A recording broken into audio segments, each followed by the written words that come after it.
প্রত্যেকের অধিকার আছে আদালতে আসা, বিচার চাওয়া। অ্যাক্সেস টু জাস্টিস হচ্ছে সাংবিধানিক অধিকার। যে জজ সাহেব অর্ডার পাস করছে তার উপরে থুতু ফেলছে। স্যার, প্রথমে বেশ কিছু সিনিয়র আইনজীবীদের যে চেম্বার, সেই চেম্বার ঘেরাও করা হয় এবং আইনজীবী সহ বেশ কিছু বিচারপতিদের এগেনস্টে কুৎসা মন্তব্য করা হয়। স্যার, এই বিষয়টা হাইকোর্ট চত্বরে কেন হলো, বা এর পরবর্তী ক্ষেত্রে কি কি পদক্ষেপ নেওয়া হয়েছে, বা এই ধরনের যে কন্টেম্প অ্যাপ্লিকেশন কিছু হয়েছে শোনা যাচ্ছে, তার বর্তমান আপডেট দিতে? দেখুন, অনেক বড় বিষয়। আপনাকে মাথায় রাখতে হবে যে অ্যাক্সেস টু জাস্টিস হচ্ছে সাংবিধানিক অধিকার। প্রত্যেকের অধিকার আছে আদালতে আসা, বিচার চাওয়া। এখন এটা সংবিধানের মৌলিক অধিকারের অংশ। এখন আপনারা দেখছেন দীর্ঘদিন ধরে এই আদালতের মধ্যেই রাজ্যটা সীমাবদ্ধ হয়ে আছে বিভিন্ন ইস্যুতে। সে স্বাস্থ্যের ইস্যু হতে পারে, শিক্ষার ইস্যু হতে পারে।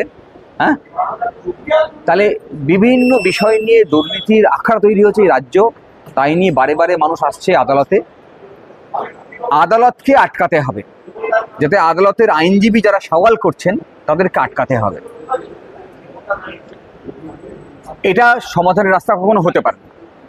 আর তাই জন্যে রাজ্যের মুখ্যমন্ত্রী দেখবেন বারে বারে উদ্দেশ্য করেছেন আইনজীবীদের নাম করে করে, যে এদের জন্যে রাজ্য নিয়োগ হচ্ছে না। হ্যাঁ, আজকে সুপ্রিম কোর্টে প্রমাণিত হয়েছে যে দুর্নীতি হয়েছে এবং রাজ্য সরকার এই দুর্নীতিকে আড়াল করার জন্য সচেতনভাবে তালিকা প্রকাশ করলো না। ফলে একটা বৃহত্তর অংশের যোগ্য ছেলে তারা চাকরি হারালো। একটা অরাজকতা দেশের মধ্যে তৈরি হয়েছে, একটা অশান্তি তৈরি হয়েছে। সেইটাকে সুযোগ নিয়ে একটা অংশের ক্ষোভকে কাজে লাগিয়ে রাজ্য সরকারের মুখ্যমন্ত্রী, শাসক দলের যে স্পোক পার্সন কুণাল ঘোষ, তারা উস্কেছে। তারা এসে আইনজীবীর যারা চেম্বার সেটা ঘেরাও করছে। যে জজ সাহেব অর্ডার পাস করছে তার উপরে থুতু ফেলছে। একটা অরাজকতা তৈরি করছে। রাজ্যের যারা ক্ষমতা আছে তারা ক্ষমতায় থেকে, আর সেটাকে আড়াল করার জন্যে যারা অন্যায় প্রতিবাদ করছে বিভিন্নভাবে, রাস্তায় নেমে হোক বা আদালতে হোক, তাদেরকে প্রতিরোধ করার জন্যে আবার একটা অন্যায়ের আশ্রয় নেওয়া। এটা সরাসরি আদালত অবমাননার শামিল। ফলে এদের বিরুদ্ধে কন্টেম্প্ট রুল ইস্যু হওয়া উচিত। আর সে কথা মাথায় রেখেই আমরা যারা অল ইন্ডিয়া লয়ার্স ইউনিয়নের সদস্যরা, তারা স্থির করি যে চিফ জাস্টিসের নজরে এটা নিয়ে আসবো। আমরা আমাদের হাইকোর্ট যে বার অ্যাসোসিয়েশন, তার যে সেক্রেটারি আছে তাকেও আমরা চিঠি দিই।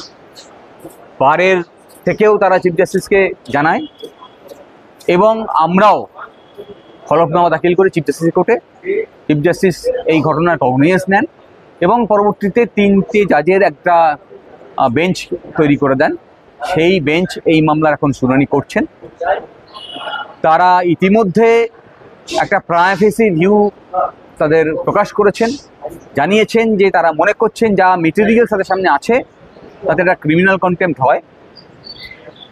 যেহেতু বিপুল সংখ্যক লোক তারা এখানে জড়ো হয়েছিল, তাদের মধ্যে বেশিরভাগই শাসক দলের লোক, তাদেরকে চিহ্নিত করা আমাদের পক্ষে সম্ভব না।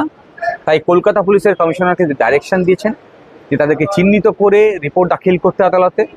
তার একটা কপি আমাদেরকে প্রায় সার্কুলেশন করতে বলেছেন যাতে আমরাও দেখতে পাই। আমরা কিছু লোকের নাম চিহ্নিত করে দিয়েছি, তাদেরকেও নোটিশ করতে বলেছেন। একই সঙ্গে যে স্পোক পার্সন এই বিষয় নিয়ে মন্তব্য করেছেন যেটা আদালত অবমাননার শামিল, তাকেও নোটিশ জারি করতে বলেছেন, শোকজ করেছেন যে কেন এটা কন্টেম্প্ট রুল হবে না তা ব্যাখ্যা করতে হবে। আগামী দিনে সম্ভবত 19 তারিখ এই মামলা আবার শুনানি আছে।